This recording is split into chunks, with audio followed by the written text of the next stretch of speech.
Hi, this is Rabbi Chaim Coffman. This is our 31st installment in the Torah portion of the week. We're holding by Parshas Emor. So the beginning of the Parsha.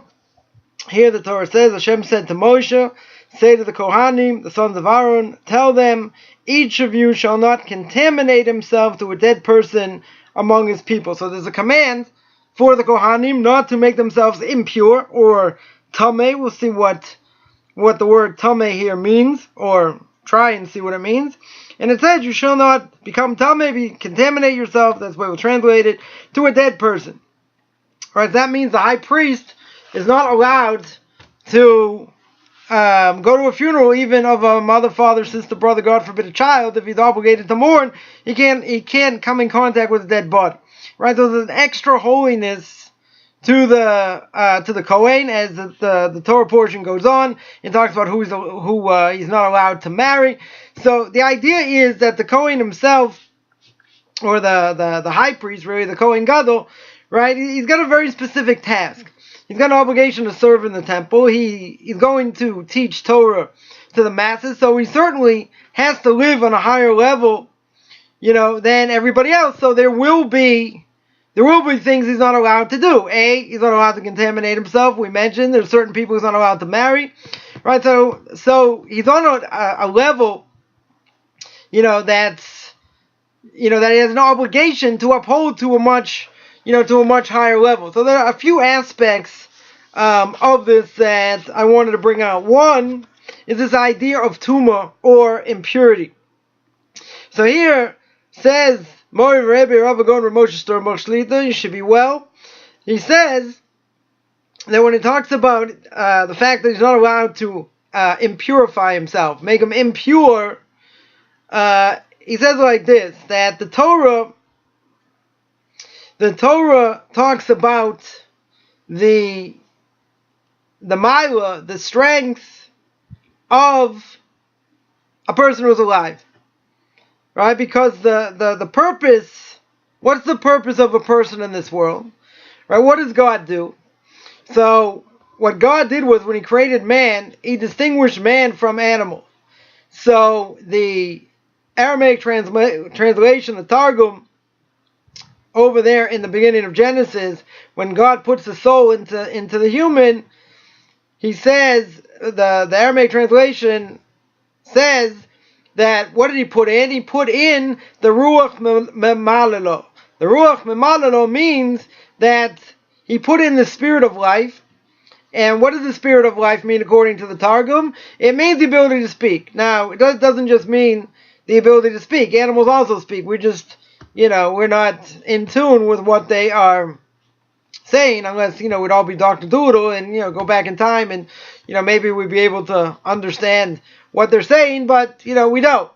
So the soul, when it goes in, when it means to speak, it means the ability to reason. It means the ability to make decisions. So what distinguishes the person from an animal, and an animal is only programmed DNA. An animal cannot go outside of its own nature. Now, man has the ability to make decisions. He can make good decisions, can make bad decisions. So, the purpose of creation, if we look back at Genesis, what's the last thing that's created is man. And why is man the pinnacle of creation? Because he's given a soul. And what's the purpose of the soul? Purpose of the soul is to shine. The purpose of the soul, even though it goes into the body, and the body comes from the dust of the four corners of the world, nonetheless, the soul comes from God's heavenly throne, whatever that means. God puts the soul into a person. And when he puts the soul into a person should have the ability to let the soul shine. Now, the only way the soul can shine, and that the soul is stuck in this body, in this impure body, because it comes from this world. The soul comes from the next world. So, the soul is so pure, it should destroy the body, but it doesn't. The soul, when it goes into the body, is sort of trapped. It's, the body is so opaque, it sort of like traps the soul. So the only way the soul can shine if it does what it's supposed to do. What is it supposed to do? It's supposed to be close to God. It's supposed to overcome the body and gravitate towards the spiritual. But the body says, no way. I want this world. The soul says, no, I want the next world, meaning I want to tap into the spiritual. That's what I'm here for. So there's always that constant conflict. So then my Rebbe says that after the soul leaves the body, right, so what's left? So what you have is, you're left with the body. Now, the body is just a casing for the soul. It allows the soul to come in, and then again, there's this conflict between body and soul. But without the soul, the body's nothing. Right? The body can't move, can't do anything without the soul. So basically, the body itself has no value at this point. Because the body's purpose is to be a casing for the soul. And it's supposed to allow the soul to shine. Obviously, not going to do that so easily because we have this evil inclination. That's part of us. Nonetheless, the body itself is this casing. So but the body can't do anything without the soul. So what value does the body have when the soul is no longer there?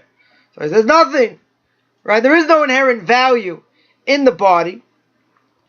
So therefore, since there's no inherent value, it's impure, right? Or as we translated before, it's contaminated, right? It's impure.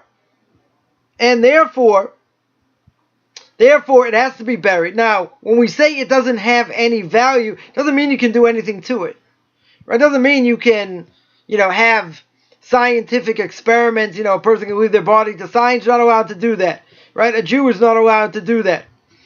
You're not allowed to disgrace the body, right? The body has to go in the ground.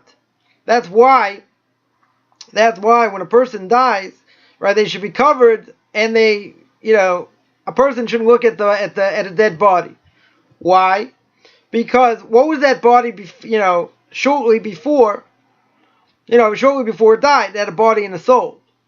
So now what happens? Once the body dies, the soul goes out. And the soul is totally confused because the soul was really in the body before, right? That's how the body moved and functioned. But now the soul's no longer there. So the soul's desperately trying to get back in, but the soul can't. All right, this is the beginning of the process that the soul has to come out of the body, and therefore it's going to get judged for everything it did. So what is going to happen is the soul, though, is totally confused. So when the soul is not there, what are you looking at? You're looking at flesh. You're looking at meat, right? For lack of a better term. So the flesh itself is nothing. So therefore, I should be allowed to carve it up. I should be allowed to do whatever I want with it. And the answer is no. It had intrinsic holiness and importance because it had a soul in it. But now that it doesn't have the soul, and the longer the body stays there and is not buried, the soul is going through a tremendous amount of pain. So again, we mentioned this many times in these videos. It's a very hard thing to explain. We don't see what it is, until after the fact. There are many stories of people who've had out-of-body experiences that say exactly what the Zohar, according to Kabbalah, says, right? That the soul is going to hover around the body, and it's going to go to this tunnel, it's going to see this great light. And most people have out-of-body experiences, they say the same thing. They see their life flash before their eyes, right? So that's the first video you see when a person dies, is everything they've done in this world. Second video is all the potential that they could have reached. Anyway, that's not the topic for now. But the point is that the body without a soul, when the soul is looking at the body, right, and it can't fathom how to get back in and what to do.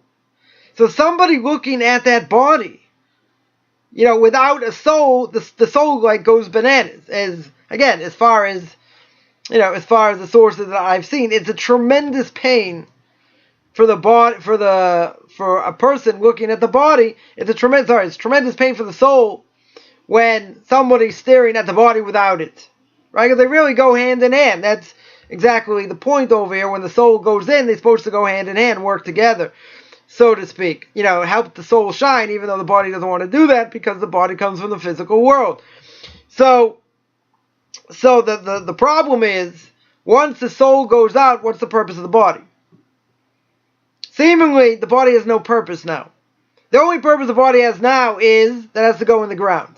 Right? For a Jew, the body has to be buried, and then the process of the soul being judged, will occur.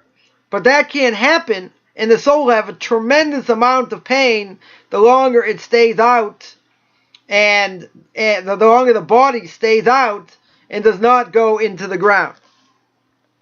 Now, it's interesting, so here, my Rebbe here points out as well, now what about every Jew, right, has a soul. Every non-Jew has a soul also. There's a difference in the makeup between the Jewish soul and non-Jewish soul.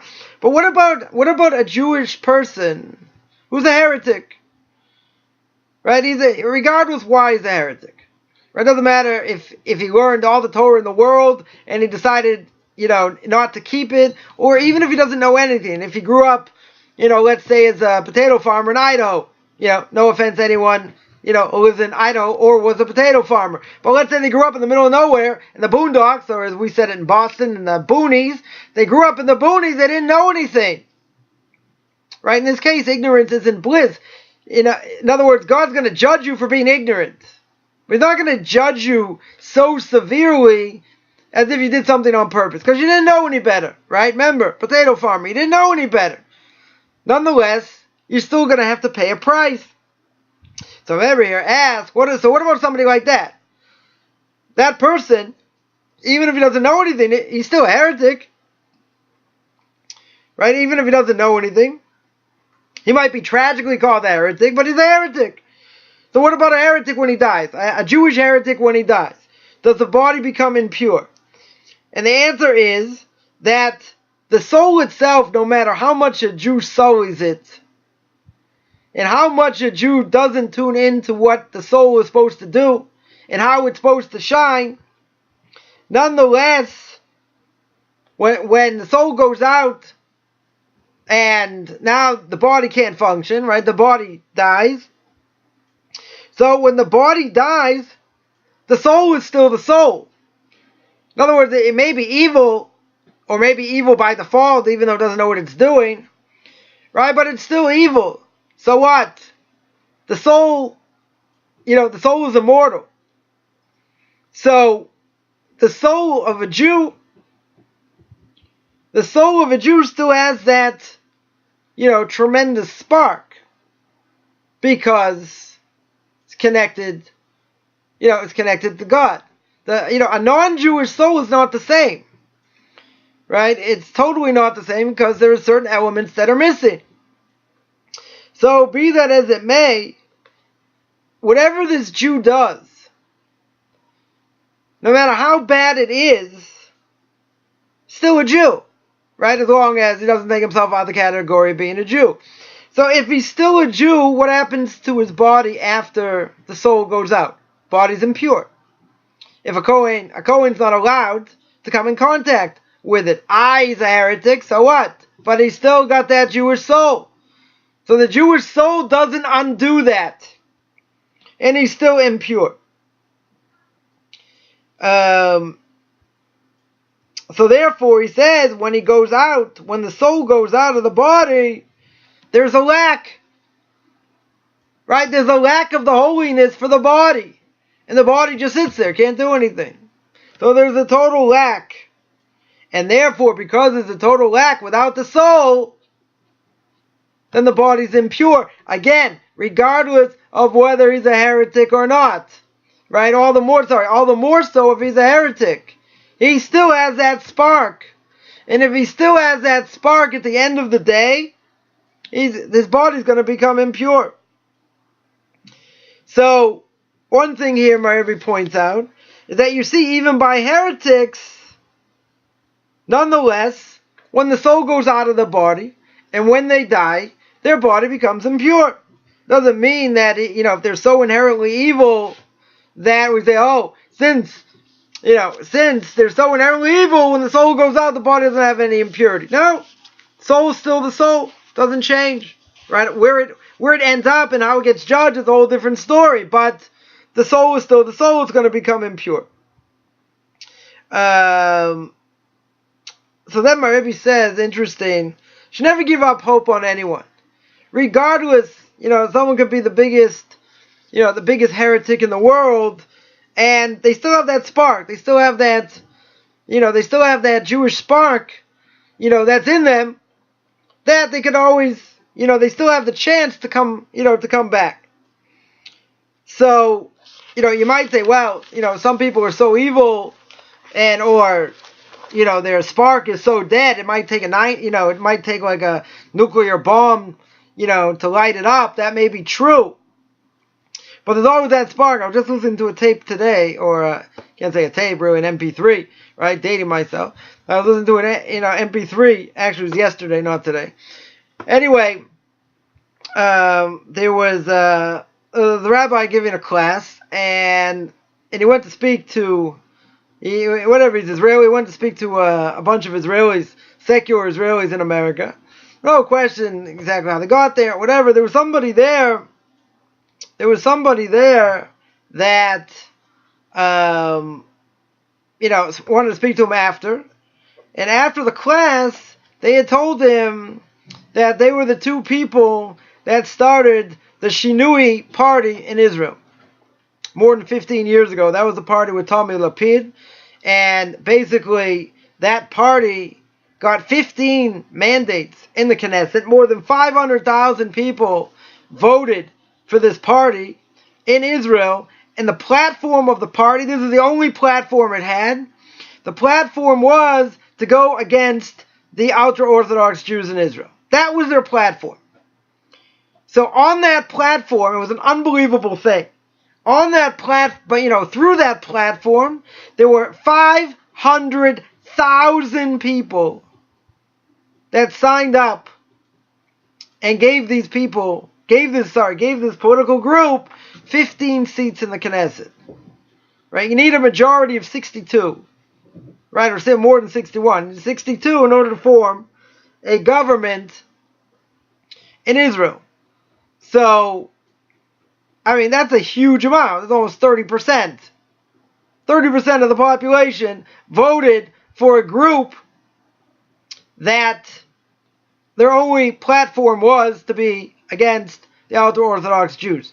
Right? Go figure. It can only happen in Israel.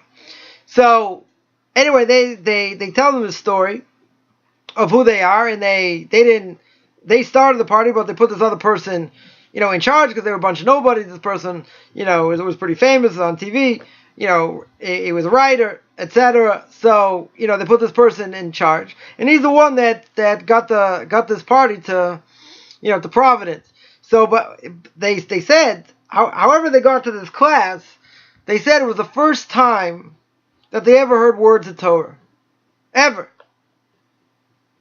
Right? They knew absolutely nothing about Torah. So anyway, through this talk that he gave, it absolutely 100%, changed their lives. So according to this, you never give up hope. Here are two people that started this party, got 500,000 people, and it boggles the mind. 500,000 people to sign up. They got 15 mandates. No, one word of Torah. Not one word of Torah. And now all of a sudden their lives are going to change. They're going to change now, and, it's going to go 360. It's going to totally change. So, this is what my Rebbe here is talking about.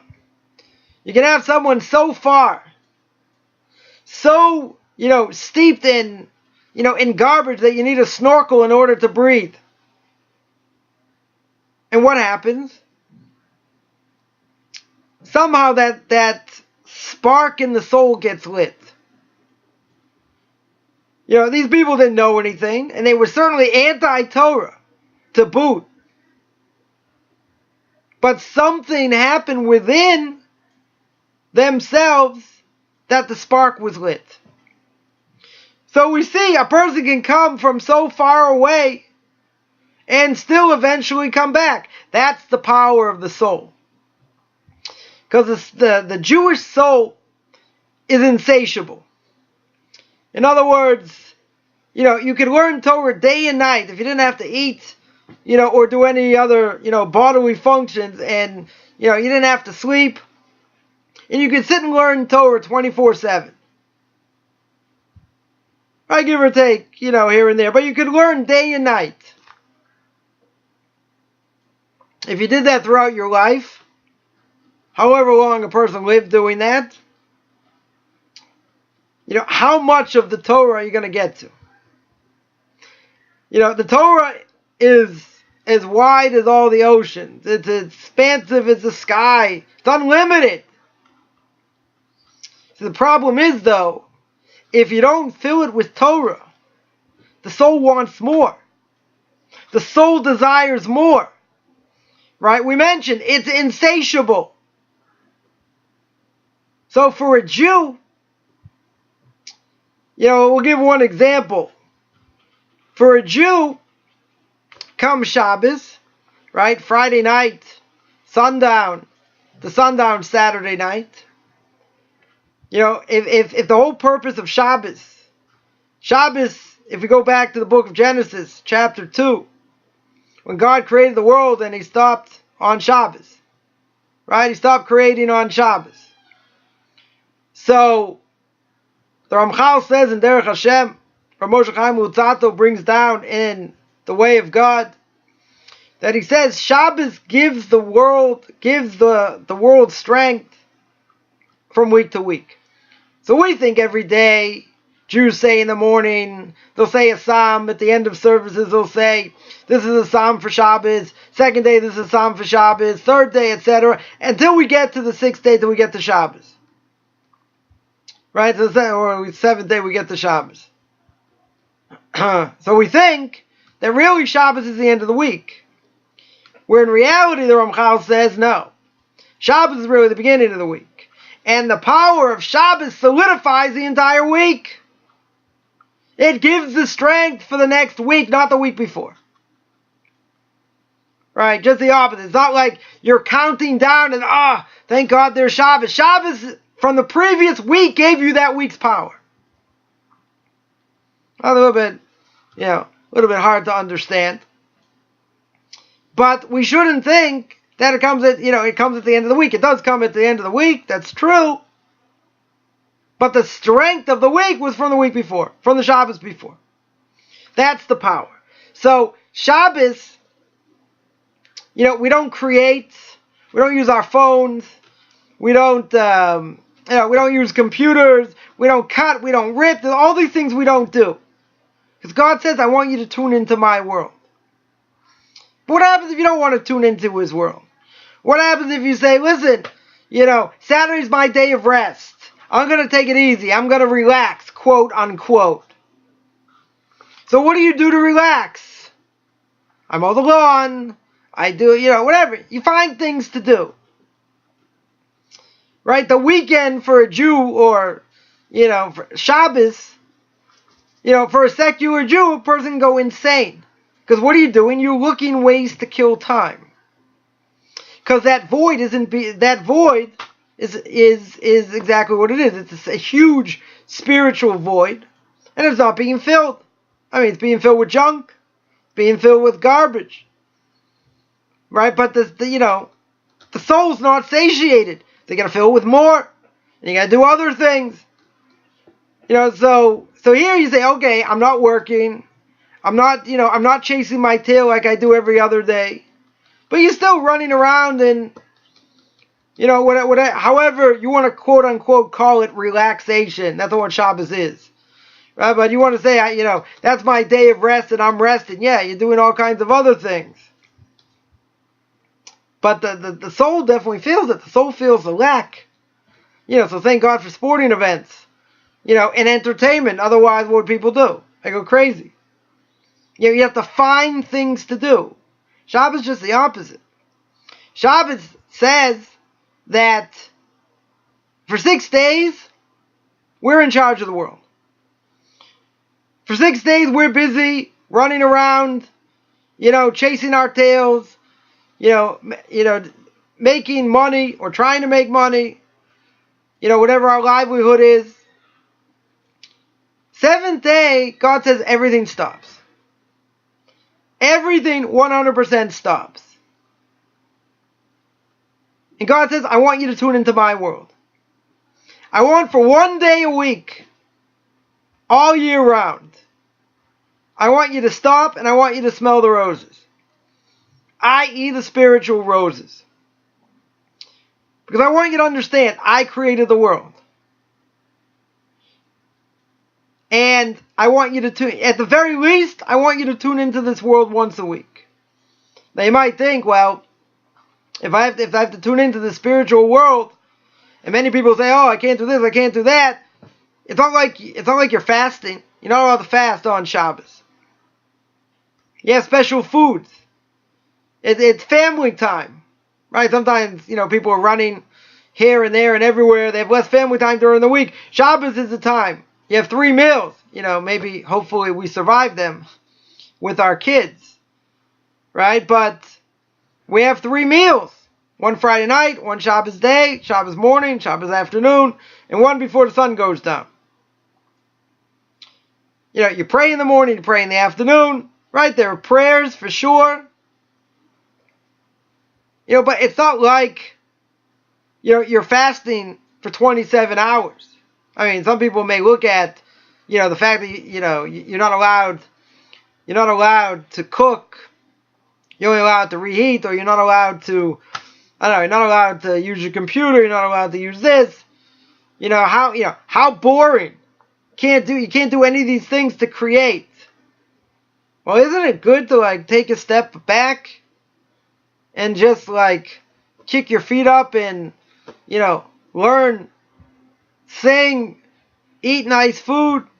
There are plenty of things we're allowed to do on Shabbos. The problem is people only look at the restrictions. They feel like, they're totally enclosed. But it's for a purpose. The main purpose is that if God would allow you to create, Shabbos would be like any other day. You'd burn out. Right? Man would burn out. Shabbos is a day to rejuvenate.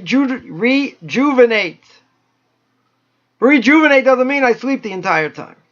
I sleep more than I normally do. Right? What's the purpose of sleep? To rejuvenate the body. In spiritual terms, what does sleep do? It allows the body to rest so I can function better and learn better. Learn Torah better. Do mitzvahs better. The purpose of sleep is not for its own sake.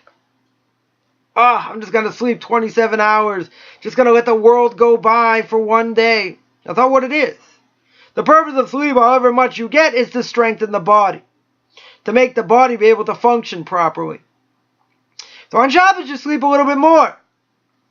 But Shabbos is such a spiritual day. There are Torah giants, previous generations, who wouldn't sleep on Shabbos. They said, how could you sleep on Shabbos? They'd stay up Friday night all night, learning. Go to synagogue in the morning, come back, eat their meal, and learn the rest of the day, because that's the spirituality of Shabbos. That's the power Shabbos can have. Even if we're not holding to that level, probably not too many people are, but, that's the time. That's the time to soak in. Soak in the spirituality.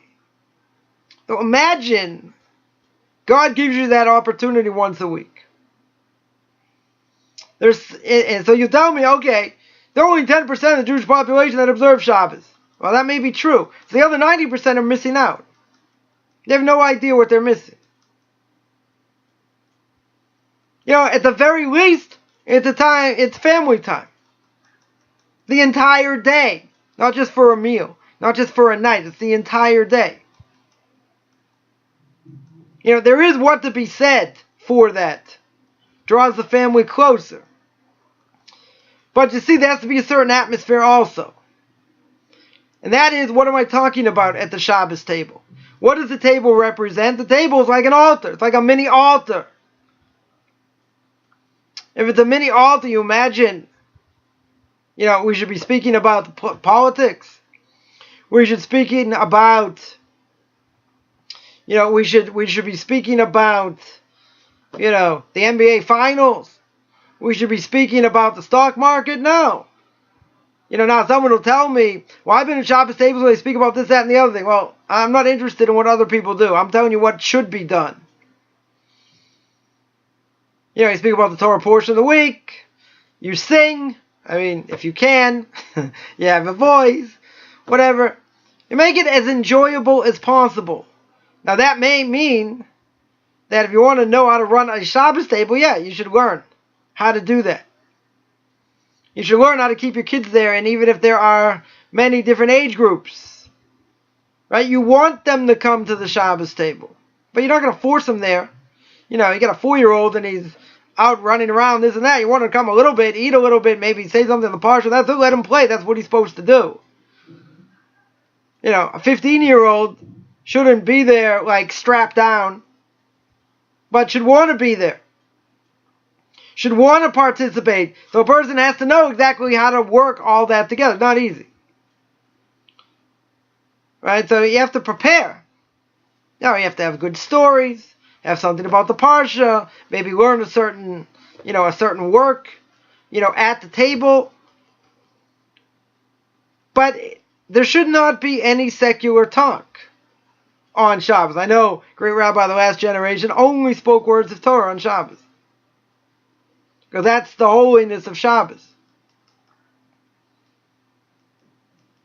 See, if we don't tune in, we miss it. We totally miss it. And it's a tragedy. Because so much time is wasted in this world on so many stupid things that God says, I created the world. Remember that when you make Kiddush Friday night, you say that paragraph from Genesis chapter 2, right? You say, God's finished creating, etc. And what do we say at the end? We say, Zeichu l'maisa breishis. Imagine, everyone's screaming and yelling and, etc. You're trying to make Kiddush. You say at the end of that, before you say the blessing, you say, Zeichu l'maisa breishis. You're remembering that God created the world. That's why there's a custom to stand, at least at the beginning, or throughout the entire Kiddush. Why do you stand? Because when you say, that God finished creating the heaven and the earth, you know why you're standing? Because you're giving edus.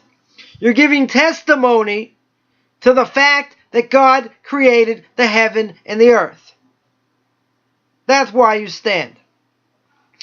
So when you say, Zeichu l'maaseh breishis, whoever's making Kiddush should stop, think, drop what you're doing. This is what creation was for.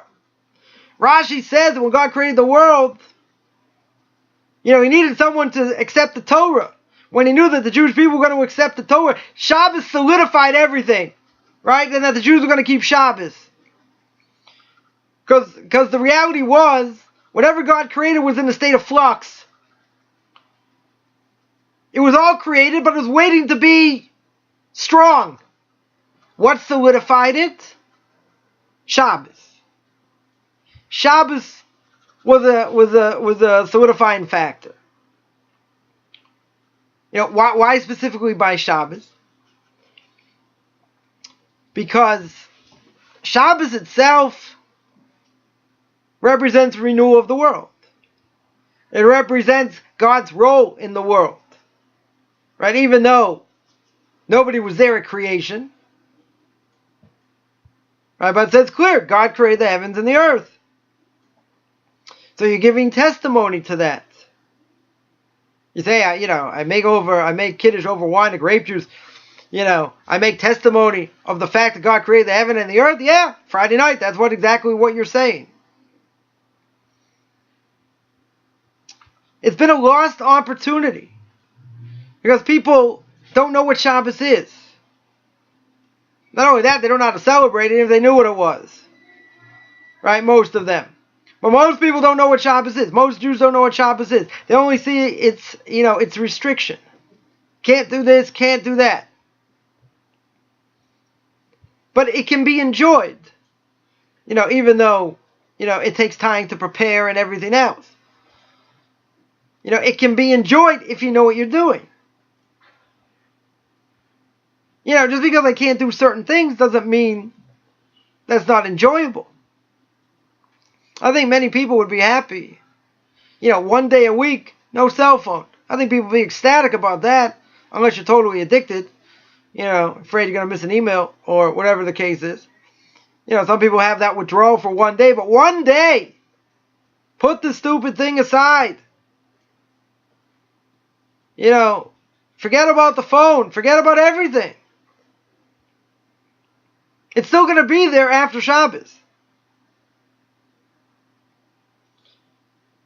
So it's as if God is telling you, I'll let this world have dominion over you the entire week. But that 7th day, come Shabbos, my world reigns on that day. So the commentaries tell us, if you deny, if a person doesn't keep Shabbos, doesn't matter why he doesn't keep it. Even if he doesn't know anything and he doesn't keep it. There are certain things that a person, a Jew, their status will change. Someone who doesn't keep Shabbos, right, they have a status of a non-Jew. Can't touch their wine. Right, if they pour wine and it's not, and it's not cooked, a Jew can't drink it. Why is it so severe? Zecher Lamase Breishis. Because Shabbos is about creation. It's about the fact that God runs the world. What are you saying by not keeping Shabbos? What you're saying is God doesn't run the world. Basically, it makes you a heretic. In no uncertain terms. Again, it doesn't matter why a person does it. Their status, if they do it, change. It changes. It's not a personal affront. It's not a personal attack. There's a reality. If you deny creation, basically you deny God. If you deny God, that's obviously one of the 13 principles of faith for Jew and non-Jew for that matter, is belief in God. And that God is absolute and that God can reward and punish, but there has to be belief in God. If you don't keep Shabbos, how do you believe in God? Well, it's God made in my own image. Well, that might be. That's not the Torah's image. The Torah's image is that God created the heaven and the earth, and He runs the world. And He's absolute. It doesn't change. It's not like, well, you feel like doing something, fine. If not, not. It's absolute. There are repercussions for actions. Sorry, nobody wants to hear that. There are repercussions for your actions. Can't just do whatever you want.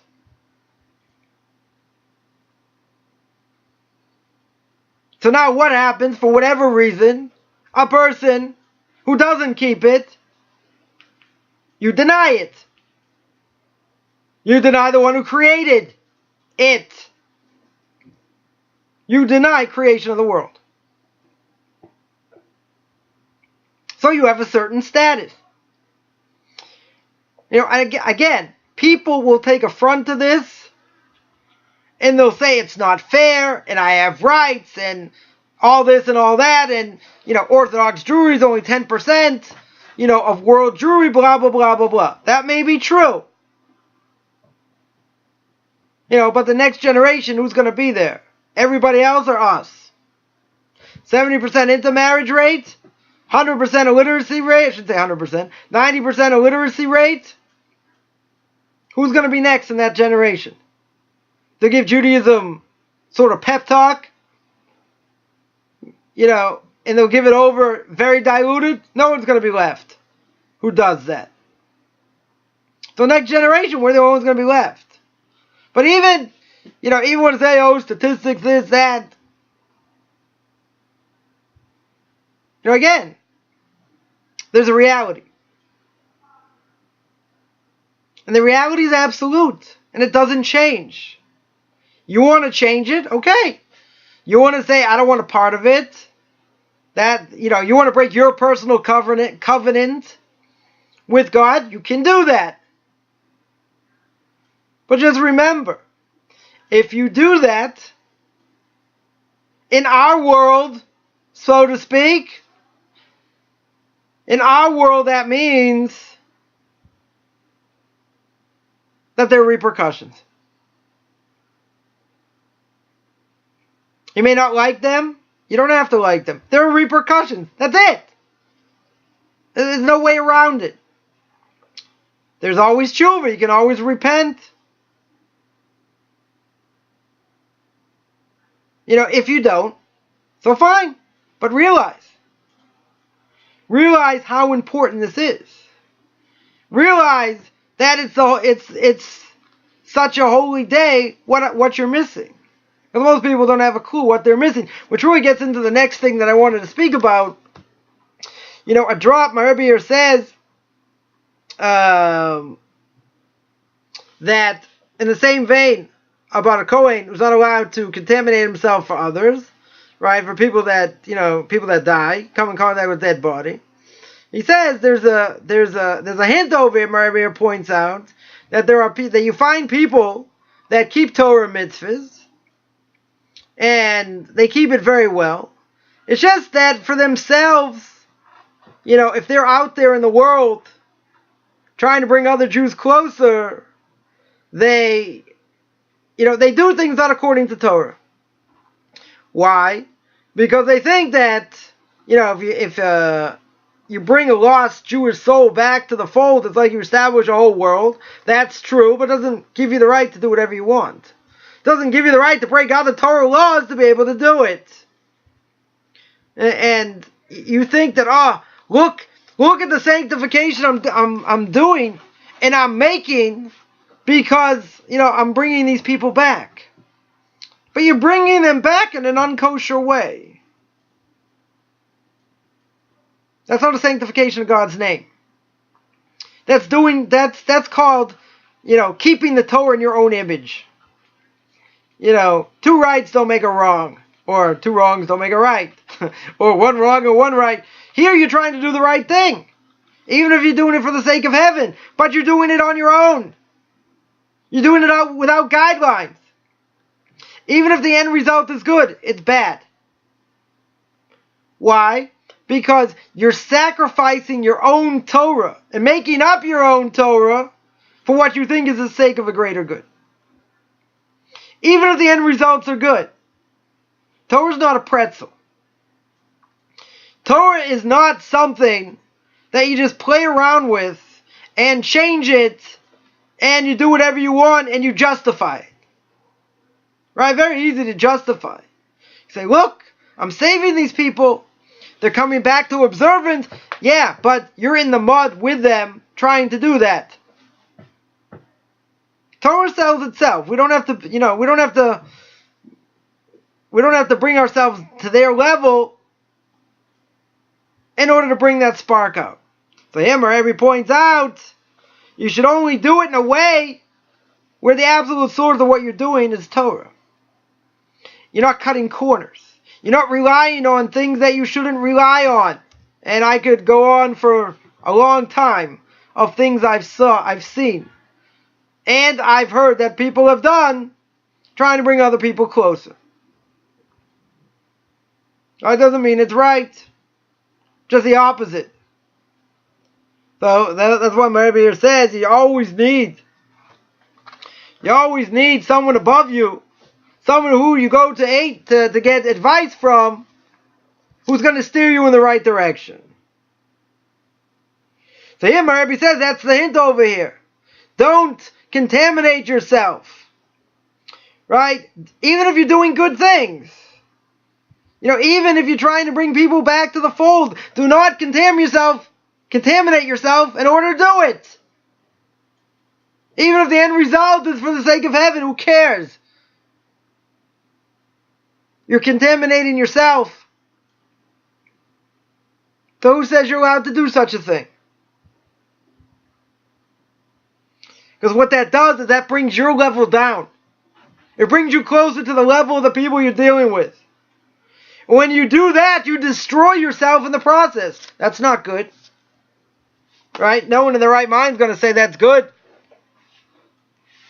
What, I should sacrifice myself in my spiritual level, wherever that is, just so I can bring someone back, and I should sink to their level? Why? Just the opposite. My level has to stay the same, if not go up higher. I don't have to go in the mud in order to do that. That's why no matter what we do,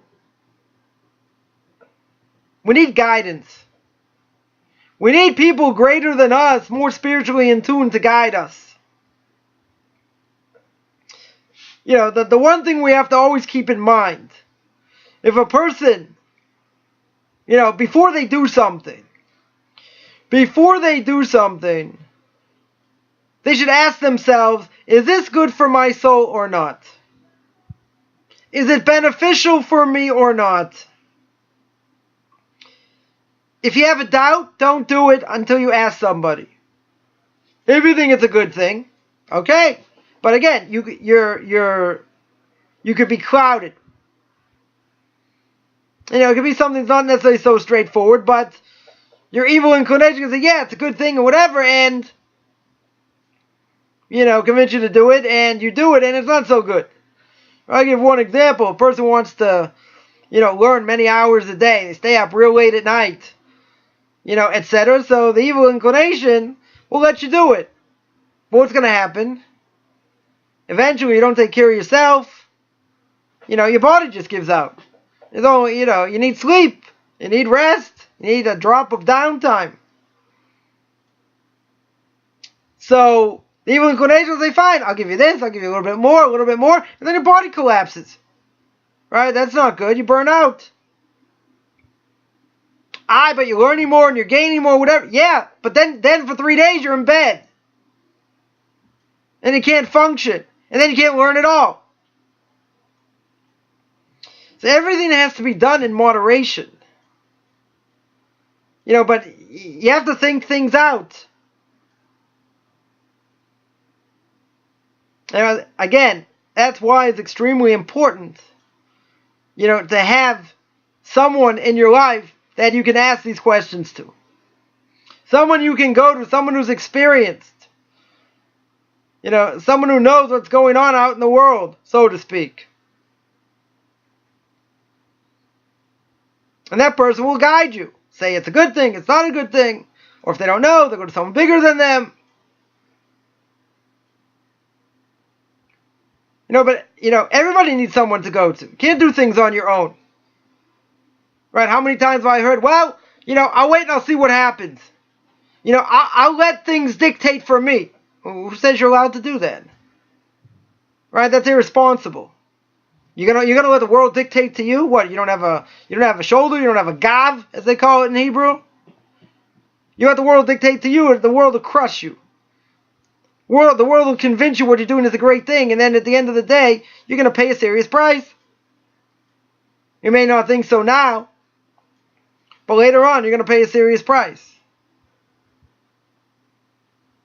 You know, you want to be mediocre? You want to stay mediocre? You're going to be worse than mediocre. You want to strive? You want to work? You want to, you know, try and reach the moon? You might not reach the moon. Right? Maybe you fall on a star here and there, but you have to have goals. You want to have higher goals. But they have to be realistic also. And again, very hard to do things on your own. You know, you definitely need, you know, somebody that has the knowledge and certainly has the ability, you know, to guide you. Again, even if you think, and even if the end result is you're doing good things, at the end of the day, you need someone there. Because we don't live in an ownerless world. This world is not hefker. You know, we're going to have to answer for our actions later. You know, Can't just do what you want. So we see that, we see that over here. Again, as Marabi points out, it's a hint over here. Don't impurify yourself. Don't go down to the level of other people, even to try and bring them back. Why? Because you're going to sully your own soul in the process. And doing that is catastrophic.